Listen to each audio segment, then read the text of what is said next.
જી આ ભાજપને મારે તમારા માધ્યમથી કહેવું છે કે જે મોટી મોટી મોંઘવારી ઘટાડવીની વાતો કરીને ગુજરાત અને દેશને ગુમરાહ કરીને ચીટિંગ કરીને જે સરકાર મેળવી અને એટલા વર્ષથી ખોટું બોલી બોલીને ચલાવો છો, આજે ખેડૂત આપઘાત કરવા તરફ જઈ રહ્યો છે.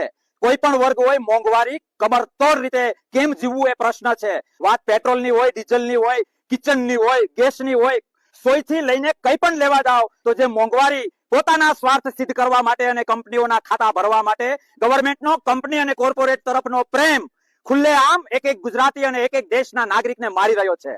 તમારા માધ્યમથી અમે આ ભ્રષ્ટ ભાજપ સરકારને કહેવા માંગીએ છીએ કે જો થોડો પણ રાષ્ટ્ર પ્રેમ, દેશ પ્રેમ કે ગુજરાત પ્રેમ હોય તો કોઈ પણ સંજોગોમાં એવા અર્થશાસ્ત્રીઓ ઉભા કરો કે જે દેશને પ્રેમ કરતા હોય, દેશના અર્થતંત્રને પ્રેમ કરતા હોય, નહીં કે માત્ર એવા અર્થશાસ્ત્રીઓ કે જે માત્ર ભાજપ અને મોદી અમિત શાહની વાહ વાહ કરનારાઓને જો ત્યાં બેસાડશો તો દેશ અને ગુજરાત બરબાદ થઈ જશે અને ઘરે ઘરે આત્મહત્યાઓ થશે. એના માટે જવાબદાર કોણ? અને એ સંદર્ભે દેશ અને ગુજરાતની સરકારની આંખ ખોલવા માટે આજે અમે મેંદરડા મામલતદારને એક આવેદન આપ્યું છે કે સરકાર એ માવતર કહેવાય. માવતરનો ધર્મ છે કે લોકોને મોંઘવારી અને બીજા પ્રશ્નોમાંથી બચાવવા, પણ આ ભ્રષ્ટ ભાજપને એ કઈ જ નથી પડી. માત્ર કંપનીઓ અને કોર્પોરેટ જગતની ચિંતા છે.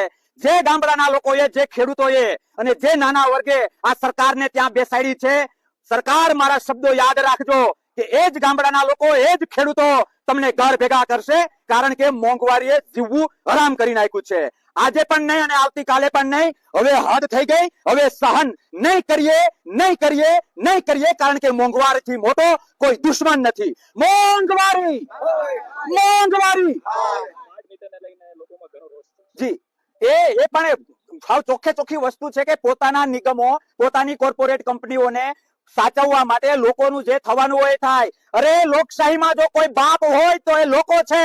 લોકશાહી એ કોઈના પપ્પાની જાગીર નથી. બહુમતી લોકો જે કહેતા હોય એ કરવું પડે. અને બહુમતીથી વિશેષ લોકો સ્માર્ટ મીટરનો વિરોધ કરે છે. તો મારે તમારા માધ્યમથી સરકારને પૂછવું છે કે કોણ તમારું લાડકું છે? કોના ખીચા ભરવા માટે તમે ઘરે ઘરે સ્માર્ટ મીટરનું ડીંડક લઈને નીકળ્યા છો? ઓરલી સમજી જાવ, નહીં તો આ લોકો જૂની ક્રાંતિઓ સરકાર યાદ રાખજો રોડ ઉપર નીકળી જશે. પછી મુદ્દો સ્માર્ટ મીટરનો હોય, મુદ્દો મોંઘવારીનો હોય.